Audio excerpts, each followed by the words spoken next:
Labdien, cienījamās dāmas un godātie kungi.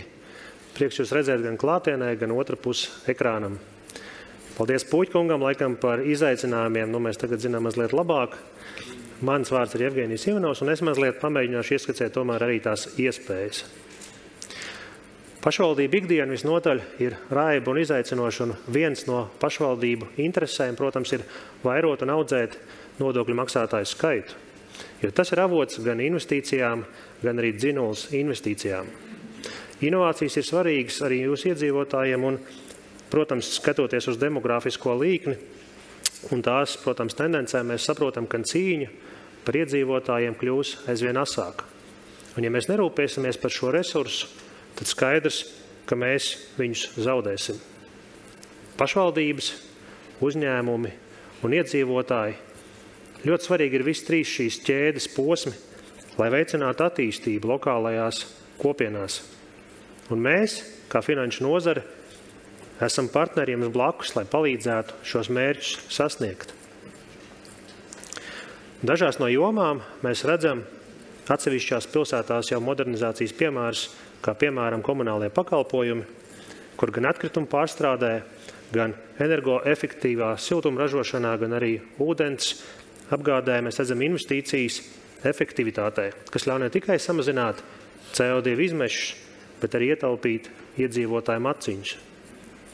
E-rēķinos un citos ērtos maksājumos mēs redzam iespēju efektīvāk un raitāk norēķināties jūsu iedzīvotājiem par saņemtajiem pakalpojumiem un būtiski ietaupīt jūsu grāmatvežu darba laiku.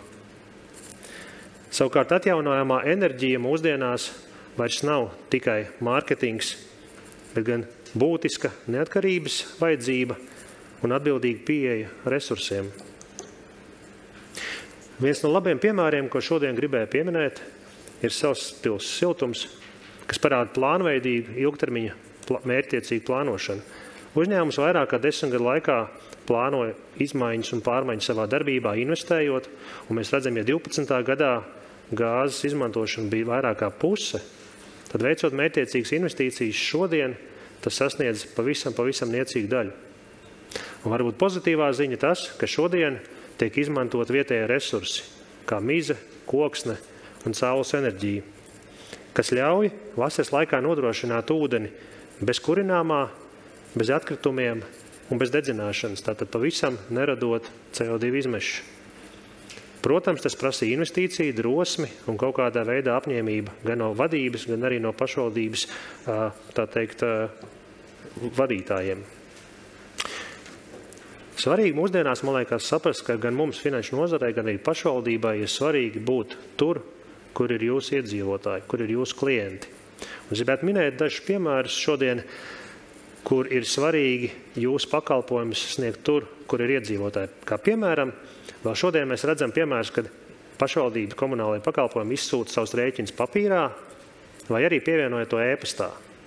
Bet ja jūs iedzīvotāji savu finansiālo dzīvi veic mobilajā telefonā, tad viņiem, protams, tas nav vērti, viņiem ir jākopē visi rekvizīti un arī jūs grāmatvežiem tas rada papildus darbu. Tad iedzīvotāji jau šodien dzīvo un risina savas finanšu vajadzības mobilajā telefonā. Jums viens brīnišķīgs risinājums ir mobilā saite, kad strādā pavisam vienkārši. Jūs saņemat e-pastā šo saiti, iedzīvotājs uz viņu uzklikšķina, viņam parādās viss nepieciešamie rekvizīti, sākot no nosaukuma, konta numura, specifiska rēķina numura vai ko jūsu uzņēmumam ir svarīgi redzēt, viņam atliek vien apmaksāt rēķinu.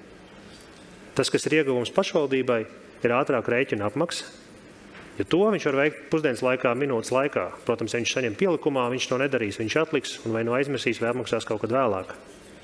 Apmierinātāk iedzīvotāji un, protams, arī ietaupīts laiks grāmatvežiem.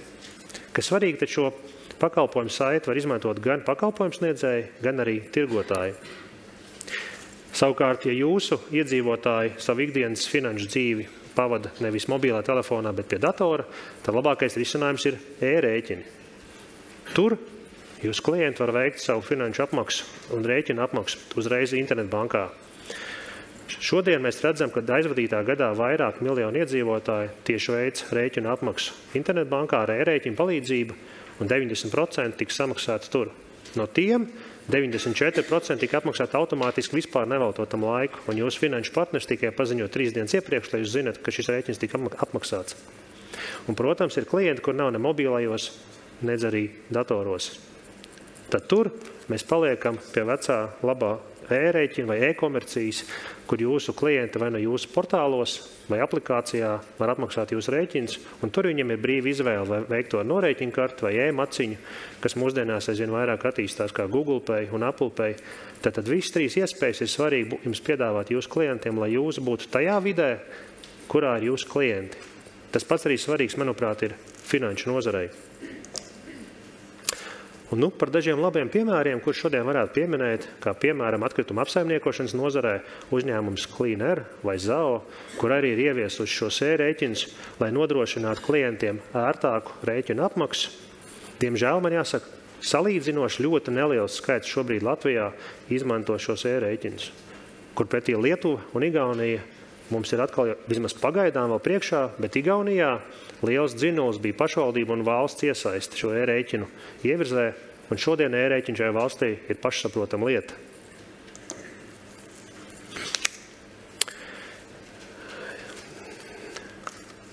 Finanšu nozare atbalsta reģionālo attīstību, un mēs, piešķirot finansējumu, analizējam primāri uzņēmumu naudas plūsmu, biznesa ideju, vadības pieredzi, nevis fizisko uzņēmumu atrašanās vietu.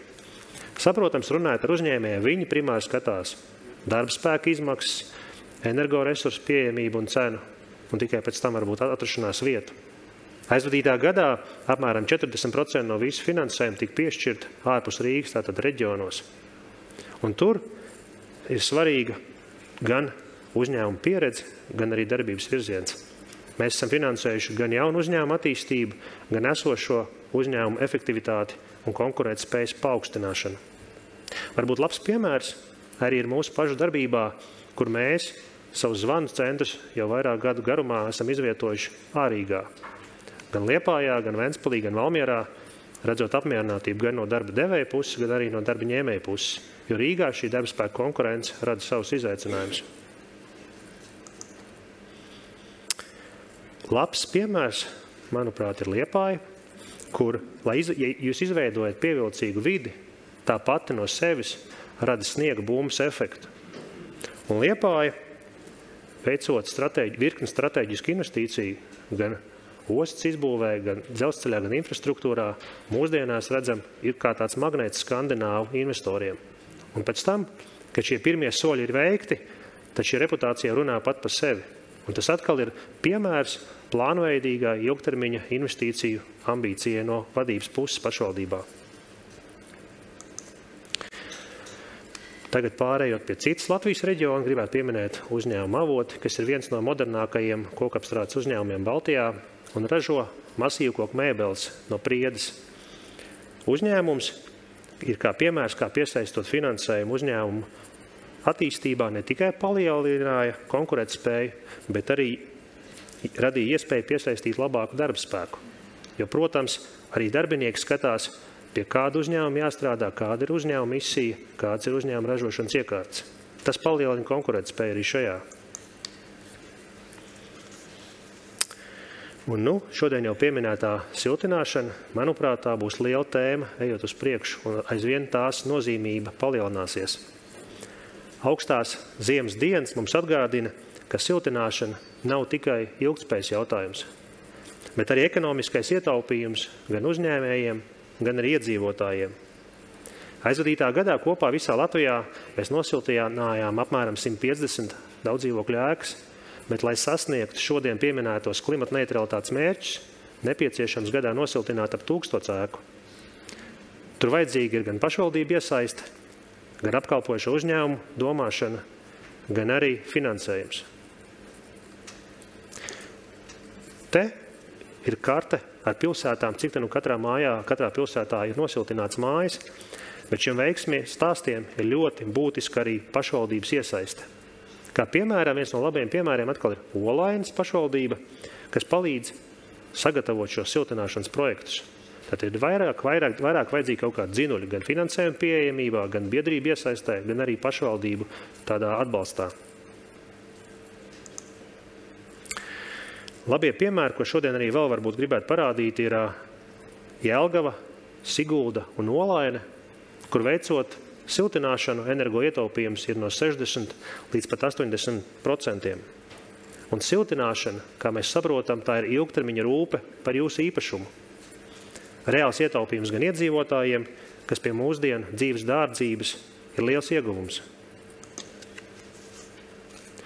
Un nobeigumā es varbūt vēlētos nodot tādu kā ceļamaizi pašvaldībām ar 3 lietām, kas būtu forši, ja jūs varētu savā ikdienā ielikt un strādāt pie tās. Viena ir modernizācija, domāt, plānot un rīkoties, lai tiešām ieviestu modernizācijas jūsu ikdienā, radīt atbilstošu vidi izaugsmei un veicināt ilgtspējīgas iespējas jūsu iedzīvotājiem un uzņēmējiem. Un mēs kā finanšu nozara esam jums partneri šajā ceļā, lai celtu iedzīvotāju dzīves līmeni ar mūsu pakalpojumiem un finansējumu. Paldies!